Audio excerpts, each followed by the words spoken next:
I'm Rene Ritchie, and I'm a tech analyst. I'm Georgia Dow, and I'm a psychotherapist. And welcome to Apple Talk, where what happens? Where psychology and technology intermesh, and we decipher it all for you so you don't have to. They smash head-on collision right on the highway, and debris of Microsoft and Google, Amazon, Facebook, Apple, just all the big tech companies explode in bullet time, Matrix style all around us. And we discuss why. Why, and what it does to us and to our culture. So what is our first story, Georgia? Shall we do accessibility? Yes. Oh, yeah, that was a good one. That was a good one. So, Georgia, have you watched the video? I did. I did watch the video. Nice. So, yeah, Apple doesn't usually pre-announce this kind of stuff. They usually make us wait for WWDC, but they wanted to get it out for Global Accessibility Awareness Day. I think that's wonderful. I really love how easy it is to use. Like, that's really very, very cool. The watch one? The watch one. Yeah. The watch one for, like, movement and that it can tell the difference, like, which I still don't know how. I'm assuming it's through, increase, because when you squeeze your hand, there's an increase in blood, and they already have the blood monitor sensor. But I don't know how else they would do that. So they're doing three things. One is they're using the motion sensors, so the accelerometer and the gyroscope, to tell which way you're moving. Yes. And then they are using the optical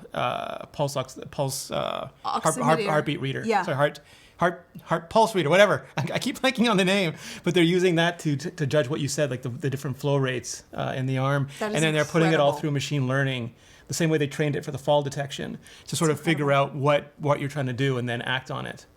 What I also love about accessibility, one is that like technology is not one of those things. It's truly a utility. It's something that everyone needs. You cannot really go through life very effortlessly without having access to technology. So this gives access to a much wider range of people that might need it. But also just for everyday life. You end up finding out that a lot of accessibility features are really helpful for you, such as if you're cooking or cleaning or you've had an injury or like there's You're holding a baby. ways.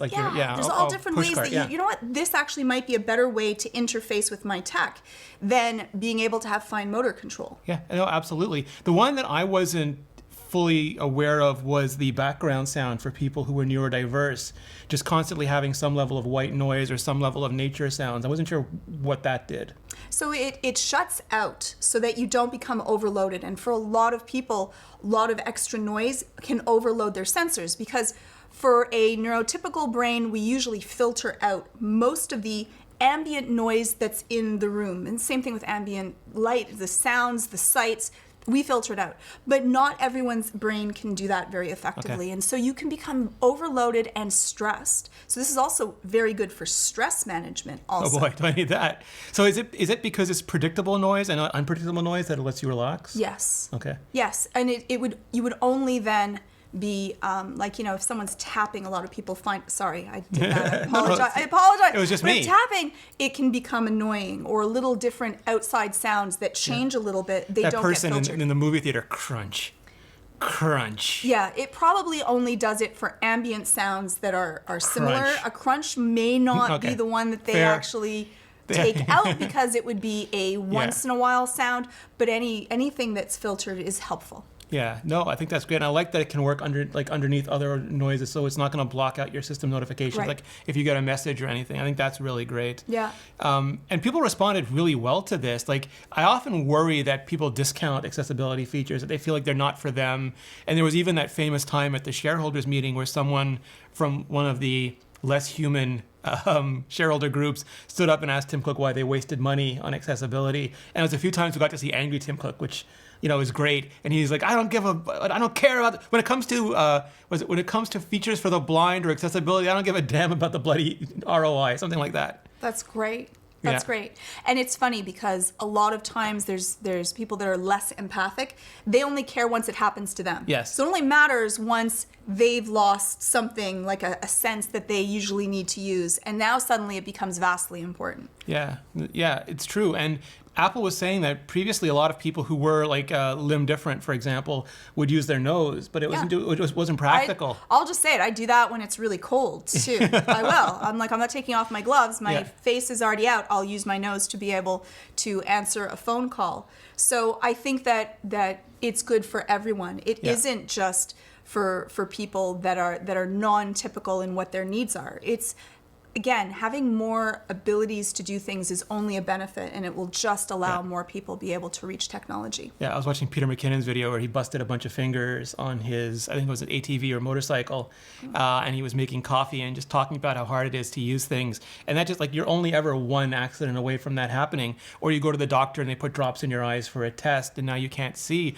And then you've never even thought about voiceover before, but then it's immediately critical for you for calling a ride or checking where you are, all those things. And it changes the amount of jobs that you can take. It changes your level of independence. And that feeling of being able to be independent and empowered to be able to do things, that opens up the world to you. And it can become very disheartening to not be able to access email and Facebook and content from friends. Just like when I, was doing a podcast and they spoke about how, like pictures, they want to know what is the title. Write the title, please, of what is on your Instagram or your Twitter photos, because people that are sight impaired would like to know what are in these photos. And so I had not thought about that. And so it also opens up the world to other people. The first time I got to speak to Sarah, I'm going to mispronounce her last name, Herrlinger, she's product marketing director for Apple Accessibility. We got on the phone and she explained to me the then new settings for the camera. And I was like, normal people like, why would you make cameras with low or no vision? She's like, well, they don't see the selfie, but they want to send selfies to their friends or family. So it'll say like not centered or too bright or move the camera here. And then they can take that picture and share it with their friends and family. And they don't have to ask someone else to take the photo. Right? So it allows them to be independent, share their world, reach out and stay connected. Yeah, and now they're doing that computer vision where they'll look at the photo and not just say person next to a truck, but they'll check your faces and say, oh, it's your father standing next to his blue truck at sunset. It'll basically read out the photo to you, and then you can add your own annotations like, yeah, this is the day right before Dad dented it, or something. It's like, so you can keep those sort of personal memories attached to those images. Right. Yeah, it was funny because Apple also announced another set of surprise features this week, and that was for Apple Music. They announced both spatial audio for Apple Music, so it'll sound like Dolby Atmos, like the music is all around you, which is really especially impressive with the AirPods Max, because they make you feel like the AirPods Pro feel like the music's in your head, but the Max feels like you're inside the music. But the other one that turned out to be way more controversial than I thought it would is lossless. They announced lossless audio and also high-res audio. I don't think I would know the difference. So it's just the sample rate, basically. It's like 48.1 megahertz at 48, but they go up to ridiculous levels. And I know previously Apple's engineers were like, it makes no difference. No human adult can hear these differences, but all these other companies started adding lossless as a feature. So I feel like Apple marketing must have decided they needed it, but people lost their minds, Georgia. Like they lost their minds. And this is one of those rare cases where I think I have this philosophy, and a lot of people don't share it. I feel like Apple should always do, or any company, should do the best job explaining things as possible to people. Like give all the best information. But if they fail, I feel like that's where media has to step in and make sure that we educate the audience as best that we can.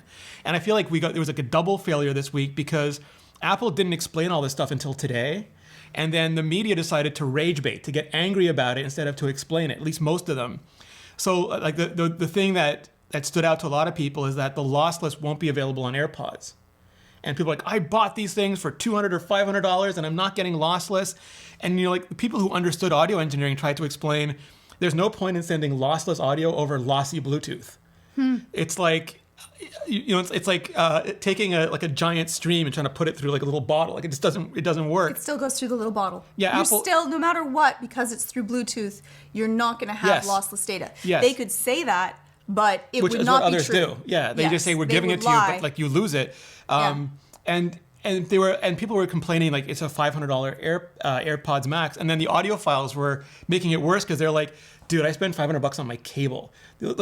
My earphones are $10,000. That's what I have with vacuum tubes for my lossless audio. You can't even hear the difference. Nobody can hear the difference, but they argue about who can hear the difference. I wouldn't be able to hear the difference. It was amazing to me, but yeah. So Apple didn't explain it, so people just thought they were being denied. There was one stupid thing, which is Apple's cable that they sold for the AirPods Max isn't good enough for the lossless audio, and that feels like an own goal. Like that just feels like such a dumb decision. So I'm guessing Especially when they released it so soon, they must have had this already in the pipeline and no. Yeah, well, that's the thing. Remember mutual friend Guy English? Yes. Did that great article where he's like, I need to go talk to the Siri team. What's Yes. Siri? Yeah, you need to incorporate Find My. What's Find My? Don't you people talk to each other? No, you don't let us. We don't. They're all like black projects, like undisclosed projects. They're all and sandbox. Yes, yeah, which leads to hilarity like this. But Apple is going to be updating the HomePods for it because the HomePods use Wi-Fi, not Bluetooth. But are they going to be updating the wire that goes with the... I hope so. Max? No word on that yet. But it was just such a cluster. It's okay. They just won't put the wire in. The way that they'll Yes. deal with it is they just Well, won't no, be a wire. the current and wires- you will have to buy your own. You have to do it now. They didn't put the wire in. You have to buy it separately. It's like Horrible. I'm $35. sorry. It's so horrible. I remember now that I was angry about that before. Yes. Now I'm angry again, like it happened just now. But like the whole thing that was hilarious to me too is that they built the AirPods for to deal with crappy audio, to make crappy Bluetooth audio sound as good as possible, to like overcome the challenge of crappy audio. And now people are upset they can't put like non-crappy audio over a crappy signal into the device designed to make crappy audio sound great. And a lot of news outlets, it's like Apple's not going to let you play lossless audio on your $500, just making people angrier, not going, well, Apple could allow it, but you wouldn't get much benefit because it's being sent over. Over Bluetooth. I feel it was like a lost opportunity to educate, and that always bothers me. Again, I don't think that I would notice lossless or not lossless. I would already be lost. So, well, that was the thing that was sad too. It's like the spatial audio, the Dolby Atmos, is going to be transformative for people. It's going to put us in 3D sound stages, and that was like 5/6 of the press release. And then at the bottom, it was like this checkbox for lossless audio, and that's the only thing people talked about for days. But you see, that's the problem, though, is that even if it's something that no one would have had anyways, yes, people get really upset. They feel this expectational debt, especially when you've invested money and you think that you're getting the best. Yes. And then you don't. That's exactly what they said. And a lot of people will want the best, even if they're not going to use those features. They'll never use it. They still want to say that I've had the best. So this feels like they've been denied something, even though they never had something to be denied, and this didn't exist when they bought that. Yeah, it's like Eddie Q came to their house and took it away from them. But especially if you are one of those people that enjoys getting the latest and greatest, to then you feel like you've been demoted. Yeah. And that's very upsetting because, then other people with a cruddier headset are like, yeah, but at least mine is lossless. And they're like, And then there was like a third set of people who are angry because Apple also has the high-res audio, which you can't even play without a DAC. Like the normal lossless audio, you can play on your iPhone speakers. If you have a modern iMac or iPad, you can play it off those speakers. You can play it with a hard line. You need a digital to analog converter to play the high-res audio. And there was a bunch of really angry audio engineers going, is that going to be a dongle? No, it's like a big box. Like it's like I guess you could dongle it. Probably the headphones probably dongle. Well, no, but I think like the nerds, the audiophiles want the big vacuum tube boxes. Yeah. But like because like Apple's engineers for years had pushed back on this and saying it's a useless feature, and now they're doing it. So they were angry that Apple is doing what they consider to be like a feature beyond what humans can really appreciate. Right. So. It was funny. We got some stuff we weren't expecting. Yeah. But we didn't appreciate all of it. And we got some stuff we felt that we were taken away from. Yes. Yes. They gave us and took it away. Did Eddie Q actually come to your house and take stuff away from you? I felt like he did, though. He did. I felt like he did. I think he's too busy watching basketball. Yeah. Yeah. That was what? Maybe. He should have been working on that. The that press release. Yeah, the press release. Yeah. That wouldn't have happened. Yeah. Less basketball. Yeah. Always give. That's the thing that always confounds me about Apple is that they have these philosophies where you want to underpromise and overdeliver, and they'll go to like amazing extents to make the most beautiful packaging possible, and then they won't put the plug in the box. Or they'll make like the most amazing thing, and then the box itself probably cost the price of the plug. Yeah, or like they make like these incredible engineered devices, and they still make these stupid plastic cables that break all the time. I guess that goes though for our own failure. That if a company, $1 trillion company, multi-trillion dollar company can make these mistakes, it's okay if you do too. There we go. They're making us feel better about ourselves. Yeah, exactly. Lowering the bar for everybody. They're not perfect. For everyone else, they're not perfect either. If Apple doesn't have to be perfect. Neither do you. You don't have to be perfect.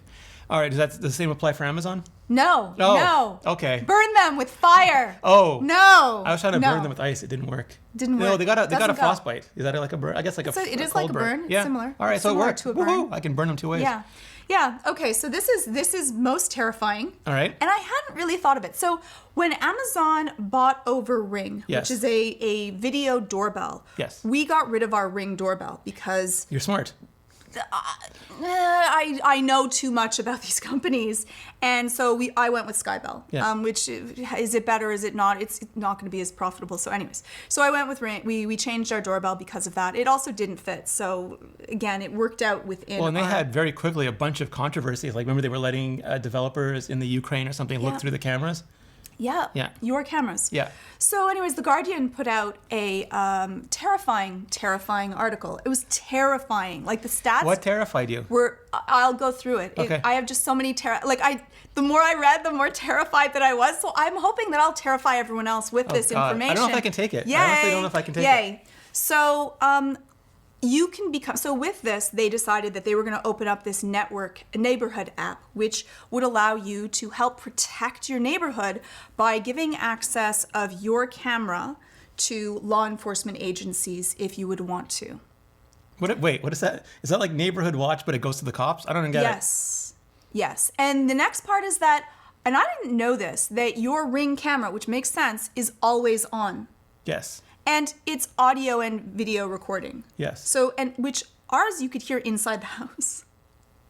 All right. Well, we're loud people. But Okay. anyways, you could hear inside of the house. That was kind of equally creepy. Yeah.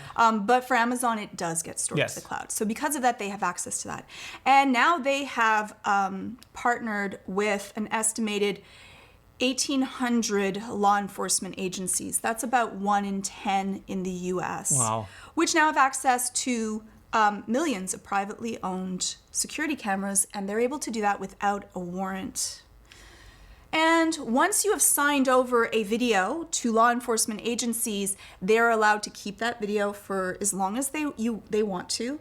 Amazon does not enforce any privacy policies to them. They say the law agencies can deal with that on their own. And they can share it with anyone whom they would like to. So we have created, talk about 1984, we have created our own global security force that is directly related to law enforcement agencies. And they are able to do that without having to obtain a warrant. And how many devices of Ring devices are sold? Like 400,000 were sold in 1 year. Yeah. So that's like a lot if we think about how long Ring has been out there. It's that thing from Hydra where they said that we tried the first time during World War II to take away everybody's rights, but they fought back. Now we're making them so afraid they'll give up their rights. Exactly. But that works, right? Yeah. When we are scared, when we think it is for, we will give up the most of our rights for privacy, safety, and security of our own. And so all we need is a little bit of fear-mongering into us, and we're like, no, please take it because we want to keep ourselves safe. And safe is a higher priority in our body than it is privacy. And so they can use that. And just in 1 year, law enforcement agencies made 22,000 requests for access to different security tapes. And one Ring doorbell doesn't just cover your house. Like the thing is that my issue with this is that the Ring doorbell can actually, it's quite wide. Yeah, it's got a wide angle. A fisheye kind of scope to it. And so it may be dealing, like you're on camera even if you don't know that you're on camera and you have no say to this, and some other individual private citizen. So your Fourth Amendment rights are bypassed because a single citizen, and if your Ring doorbell is angled, weirdly, it could even be to your own house that is shown on someone else's camera. Or at least, like you said, the audio from your house. Well, someone else's house. Yeah. This isn't even the Ring. The Ring doorbell, the audio is not. I don't think that it would be hitting unless you're if you are in an apartment or an attached house. This actually could be because your doors could be very close, which now is even more terrifying. But if it's angled up a little bit, it could be showing other people's homes and front doors and what's happening inside of your windows, and that could be used against you, and it bypasses your Fourth Amendment rights because it is a private citizen that has access. It is your tape. It is usually a public or your private space, and then you can give it away, and then law enforcement agencies can use it as they please, which you could say, you know what, they're probably most of the time going to be using that for good reasons. And I think that probably most of the time they are. But for those few times that they can bypass the courts, and the courts usually would ensure that this is not going to be used for nefarious means. And in this case, you don't have that. Yeah, it's a lot of the problems that we're facing with this kind of technology. I think Cory Doctorow called it little brother instead of big brother, because But it's for all Amazon, it's bloody well big brother. Yeah. I'm just going to say it. Because we're the ones with the cameras. It's not like the government didn't come and install. No. We gave it to them. But we bought it. Yes. They didn't even give it to us. Amazon is making, and Ring does not make a lot of money. So they already spoke about how, you know what, they're not making a ton of money on this, and this is how now they're making probably quite a good deal of money. Well, again, because, how do you take a weapon away from a grammaton cleric? You ask them. But the thing that's problematic about this, that people will say, I have nothing to hide because... I hate that. Yeah, I hate that as an argument. But the problem with this is the same problem with fingerprinting every child at birth, or taking DNA from every child at birth, is that we've decided as a society that that our freedoms, our rights, our individual protections are more important than that sort of surveillance state. But the issue with this is that you can only, right now, the purpose of law enforcement right now is to find crimes and punish them. But this technology allows them to say, I want to get Georgia. I'm rewinding through all the video footage I have, all the GPS data I have, to find something she did wrong. Yes. So it's not like and you did me, something. You would find something that I did wrong. Anybody, going through a stop sign, going through traffic light, jaywalking. It's no longer you getting caught committing a crime. It's someone targeting you and then finding a way to, or using something against you in order to control you. This can be used exceptionally nefariously. Or I'm going to doctor a video and put it into the stream and then find it. These things have happened. They could happen. Now, are we dealing with we're making something big out of this? That we have not. That they first do it and then ask permission afterwards becomes my issue with this. It's the possibilities that it bypasses the courts, it bypasses our own checks and balances that we've put in place, because this is a new area. Yeah, we've created our own surveillance society. Yeah. Well, we carry, how many cameras right now do I have pointed at me? Yeah. 1, 2, 3, 4, 5, and all of them 6. with microphones. Yes, which we know people can have access to remotely if they so wish to. Don't do that. It's so creepy. Please don't do that to me. Don't do it to me. Yeah, But, so what would you like to see happen here, Georgia? I think that this should be legislated. And legislators already went through and asked Amazon a whole bunch of questions about their privacy and how they were handling it. They've already released a statement that pretty much says, no, we're not dealing with this. Law enforcement we'll just kind of treat it the way that we have and have them partner up with us and have people be part of the neighborhood app, which sounds like, oh, I'm doing a good job to be able to protect my neighborhood. It makes me feel good and safer. You're being a good Samaritan. But you're then giving up even more rights and allowing your cameras to be accessed and then you to be accessed. So I think that this needs to go through and be regulated and taken a look at and see which are the ways that it should be used and which are the ways that they shouldn't be used, and have regulations put in place to ensure that people's privacy is also taken a look at. Yeah, and this is the reason, some people wonder, they'll understand why I said, I don't want a Facebook microphone or camera in my house, or they'll understand even why I don't want a Google microphone or camera in my house. But then when I talk about Amazon, they're like, well, what's Amazon? They just give me my packages fast. But they don't know. People do not know this. Well, that's why I'm saying, Amazon has over and over again been caught doing egregious violations of privacy. They're right underneath Facebook. But also, they do not. things like this, and then they do things like face detection for law enforcement and the military, which they do walk back when they get caught again. But it's just they seem like that's a company. That's what all the companies that do that, right? Well, that's so common. They seem like a company with no morality, and that always scares me. Yes, but again, any company that gets large enough, right? Yes, indistinguishable from evil. Power. Yeah. Corrupts. But that's why you need those sort of checks and balances in place. And even educated checks and balances that are in place. That's the other part about legislators. I think that, if you get paid $500,000, I can understand that swaying your opinion to be a little bit more lenient. Yeah, no, totally. And that's why I did appreciate they had Google I/O this week, and they were showing off new artificial intelligence features. Like, you could talk to the planet Pluto about itself, and it would answer you as Pluto. And Marquez Brownlee talked to Sundar Pichai. Was it angry about being demoted? Yeah, that actually was part of the joke. But like Marquez Brownlee was asking Sundar Pichai about that and saying, what's to stop you from being a person? He said, well, that's why we have to have such stringent ethical and moral guidelines. And we've seen Google also fail spectacularly at that with the firing of their AI ethics people. But this is a technology that's going to shape our futures and the futures of our children. Yes. And then nothing could be more important. And I don't think that legislation alone is enough, because they're always 10 to 15 years behind. Yes. I think we as consumers have to vote with our usage in our wallets. But then they need to be educated. Yes. We need to be educated. Then we need to have access to the information, which these companies don't want to give us. And they release their own access to information, and they say whatever they would like to Yes. and try to promote and publicize. But also, these companies act as people when it benefits Yes. them, and then act as corporations when it benefits them. And I don't think that you should have it both ways. If they can get tax breaks and lobbying as people, then they should be able to be prosecuted Yes. and dealt with legally Absolutely. as people. Absolutely. There we go. All right, so y'all going to jail. like our That friend, would suddenly, people would suddenly start following the rules. like our friend Devin Stone would say, we'll see you in court. Yeah, yeah. That'd be awesome. Yeah, but there's usually just a little slap on the hand. Just a I little, know. ooh, I mean, sorry, I'll take $100 from your 100,000.